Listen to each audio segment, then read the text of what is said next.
এক নম্বর স্কুল। ডাক্তারবাবু দেখুন তো কি হয়েছে। কি হয়েছে? ডাক্তার সাহেব এখন রাত 3 দিন থেকে জ্বর হচ্ছে, ঘুমিয়ে উঠতে পারে না। ঠিক আছে, ওকে শুন।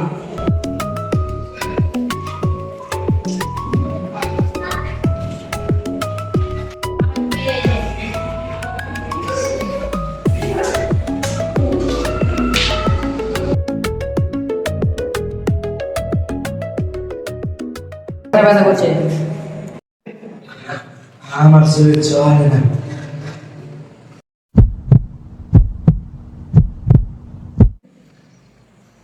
ডাক্তার সাহেব ভালো করে কিছু খাই না। ঠিক আছে, বসেন।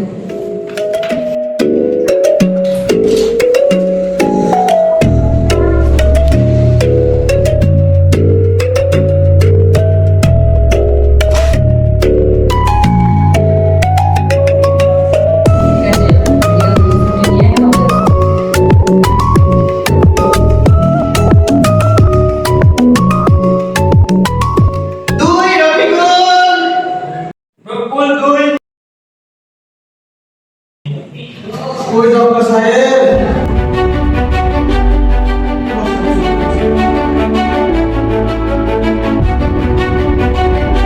ডক্টর সাহেব এটা আমার বেটি, এটা আমার বেটা। কি হয়েছে? ডাক্তার সাহেব আর কই না, 7 দিন ধরে আমার বেটি কার বেটাটা আর পেটটা খায় না, শুধু চুচু করছে। আমি বুঝছি না, আপনি চেক আপ করেন ছেলেটাকে ভালো করে, মেয়েটাকে করেন না, ছেলেটাকে ভালো করে করেন। এটা চেক আপটা করছি।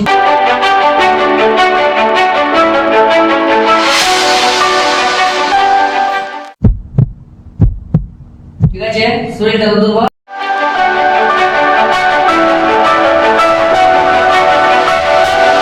মেয়ের কি হয়েছে? ছেলে কি হয়েছে?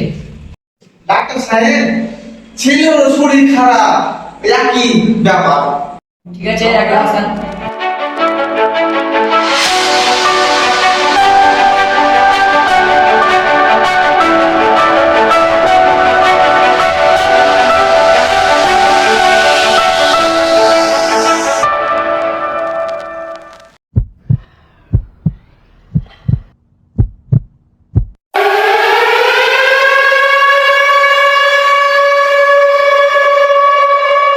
শরীর তো দুর্বল। কি করে ডাক্তার সাহেব শরীর খারাপ হবে না বলেন তো? সব সময় তো ফ্রি ফায়ার খেলতে, পাবজি কি মোবাইলে উঠেছে আজকালকার, ওগুলা আর তো বিড়ি খেয়ে পাগলা হয়ে গেছে। পড়াশোনা তো করতে না, খাওয়া দাওয়া কমে গেছে ডাক্তার সাহেব। এগুলো ছেলেকে কি করবো ডাক্তার সাহেব? জন্ম থেকে না কথা বলেছিল আমার। আচ্ছা, ছেলের নাম কি আর মেয়ের নাম কি? ডাক্তার সাহেব করবো করবো না। কি বলবেন আর কি বলবেন না? ডাক্তার সাহেব করবো করবো না। আরে বাবা, নাম না বললে ডাক্তারবাবু কিভাবে প্রেসক্রিপশনে নাম লিখবে? ডক্টর সাহেব এর নাম হচ্ছে কবসে, আর এর নাম হচ্ছে কবুনা খাতুন। বুঝতে পারলেন? স্যার, আপনি নাম খুঁজে পাননি? কি করবো ডাক্তার সাহেব? আর বলেন না, আমরা মূর্খ মানুষ, ছেলেটার নাম আর খুঁজে পাইনি, ছেলেটার নাম রেখেছি কবো আর কবুনা। ওটার লেগে আমরা বুঝতে পারি না ডাক্তার সাহেব, লেখা করি তো। ঠিক আছে, ওষুধটা লিখে নিন।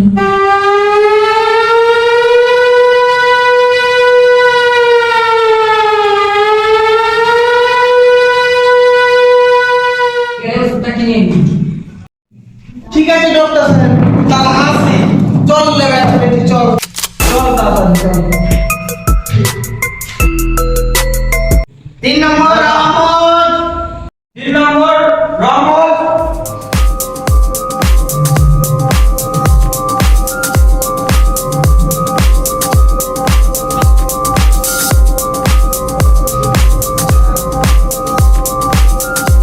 কি হয়েছে? আর বলিয়েন না ডক্টর সাহেব, সালাটাকে বলছি কিন্তু ভাইয়ের ঘাড়ে ঘাড় মিলিয়ে চলি, তো আমার কথা শুনছে না। ঠিক আছে, আমি চেক আপ করছি।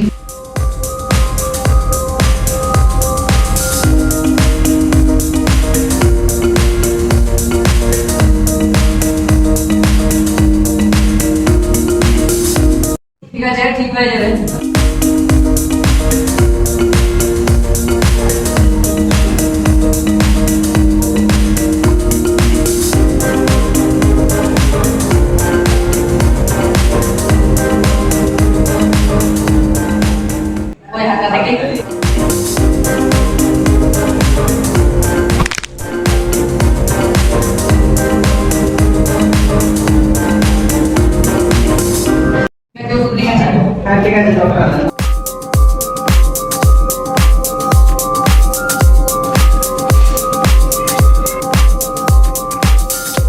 ওষুধটা কিনে নেবেন, ঠিক টাইমে খাওয়া যাবে।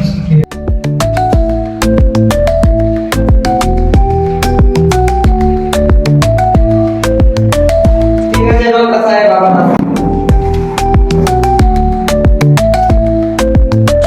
এরকম মজাদার ভিডিও দেখবার জন্য আমাদের চ্যানেলটিকে সাবস্ক্রাইব করে পাশে থাকুন।